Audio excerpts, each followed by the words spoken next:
வணக்கம். நான் உங்கள் ஜெயா. இன்றைக்கி நம்ம இந்த வீடியோவில் மேத்தாவை பற்றி பார்க்கலாம் வாங்க. மேத்தா பெரிய குளத்தில் பிறந்தார்.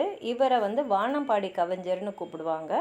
ஆழமான சிந்தனைகளை திட்டவட்டமான படைப்பாக்கி அவர் தருவார். இவருடைய கண்ணீர் பூக்கள், ஊர்வலம், ஆகாயத்தில் அடுத்த வீடு இதெல்லாம் புது கவிதை நூல்கள் கவி உலகத்தில் இன்றைக்கும் என்றைக்குமே ஒளி வீசுகிற அளவுக்கு அழகிய மலர்களாக அவர் எழுதியிருக்காரு. இது மாத்திரம் இல்லாமல் சிறுகதை, புதினம் இதெல்லாம் கூட அவர் இலக்கியங்களாக படைச்சிருக்காரு. சென்னையில் இருக்க மாநில கல்லூரியில் பேராசிரியராக பணியாற்றிய இவரது சோழ நிலா அப்படின்ற புதினம் ஆனந்த விகடன் பொன்விழா இலக்கிய போட்டியில் முதல் பரிசு வாங்கியிருக்கு.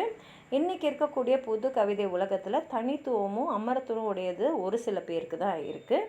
அதில் தனித்திறன் படைச்சது மேத்தாவோட கவிதைகள் அப்படின்னு சொல்லலாம். உங்களுக்கும் மேத்தாவை பற்றி எதாவது சொல்லணும்னு நினச்சிங்கன்னா கீழே இருக்கிற கமெண்ட் பாக்ஸில் எழுதுங்க.